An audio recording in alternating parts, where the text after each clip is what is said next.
Well, I guess that's a better portrayal than, say, Clan of the Cave Bear.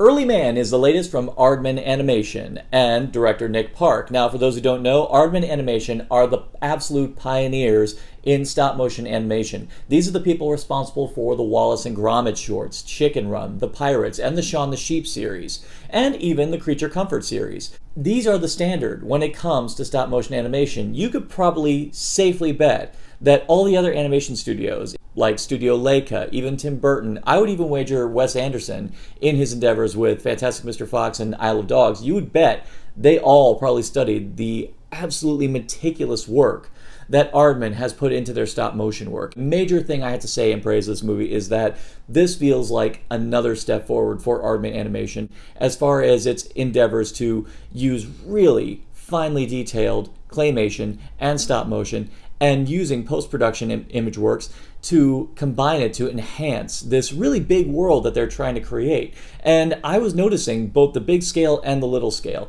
One of the things I always love about watching Aardman Animation is always noticing the little subtleties in what they do. Like whenever they have characters knitting, it actually is kind of cool seeing how they're actually showing them knitting, or when they're even just washing windows, how the fact that they actually even animated the soap suds with these weird little beads, and with every frame of animation they adjust it to make it look like the suds are either dripping or popping, and that's amazing. And that is all front and center in this movie, and all of it is always paired with these very sweet natures, very pun-tastic but very innocent humor, quintessentially British humor. This one does kind of rely on some lowbrow gags, but they're still consistent with the tone. I mean, there's a duck shit joke, which in any other movie would feel forced, but because of the setup, it feels okay in this case. Scatological humor can work if you do a proper setup, and I'm not going to spoil what I mean in this case. You have to go see it. So with the animation, the humor,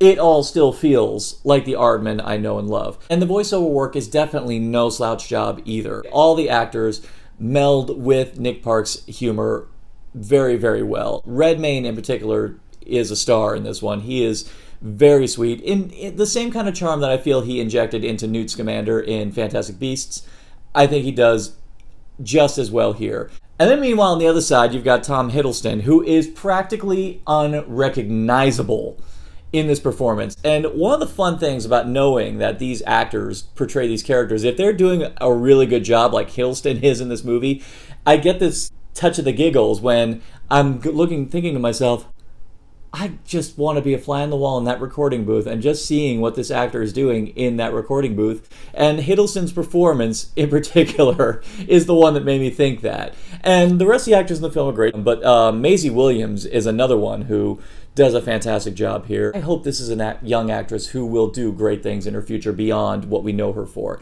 So the voiceover work, the animation, the humor is all what one would want from Aardman Animation. Is there anything that weighs this down? Unfortunately, there is one major thing which is going to knock it down significantly.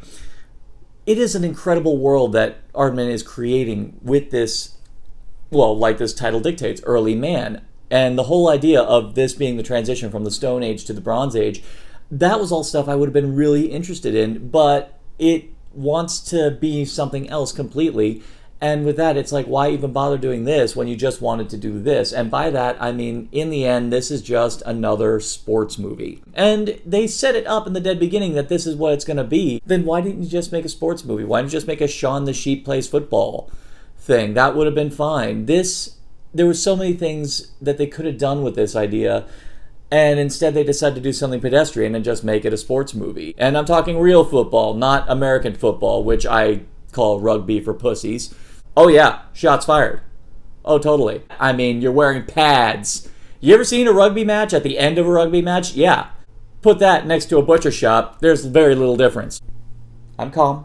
I'm absolutely calm. Now, don't get me wrong, this did not deter me from enjoying it all the way through. I was still into the characters. It all still kept my attention all the way through. I just walked away from it just thinking about so many other things that they could have done, because there were great ideas that they were doing here. It was fun seeing Doug and his tribe interact with the Badlands. It's a sad day when the Croods had a better Stone Age story than this one did, and that's kind of an insult, really. It would have been nice to see these characters actually forced to go out into the Badlands, actually having to learn to survive, actually learn to adapt. But this one was pretty much the stakes from the first Shrek movie, where they win this match or they do this thing and they go back to the way they've always been. And frankly, when any characters go on any journey, you always want to see how they're changed by it. And with the exception of Maisie Williams' character, you don't really feel like any of them really endeavored to change in this story. I always feel like characters go on a journey for the sake of bettering themselves, and I don't really feel that that happened in this movie. Compared to all the other Aardman animations, I just didn't feel that in this, and I think a lot of it had to do with the fact that they bogged it down with a typical sports movie. That just didn't make it special compared to all the other works that Aardman's done. This is not in any shape, way, or form saying that this is a wasted effort on Aardman's part. Fortunately, the charm is still abundant, and that is enough to carry you all the way through this movie. It's just, when I saw Chicken Run, when I saw all the Wallace and Gromits, I walked away with this sublime sense that I saw something new and fresh. But this one bogged it down with the same story as Shaolin Soccer in a lot of regards. But Shaolin Soccer, at least, felt like things changed by the end of it. This just didn't feel like a journey that was worthwhile in any regard. I'm not going to deter people from seeing it, but if you're going to put it on the same high standard as the other Aardman films, you might be a touch disappointed. So with that, I'm going to leave it with a Narcotic Casserole rating of... Do you agree? Do you disagree? Do you think that this is the best that Aardman's done and they can only get better from here? Or do you think that they have done way better than this one? Leave it in the comments below. And for more addictive content on Narcotic Casserole, simply like, share, subscribe, click. Thou shalt be served.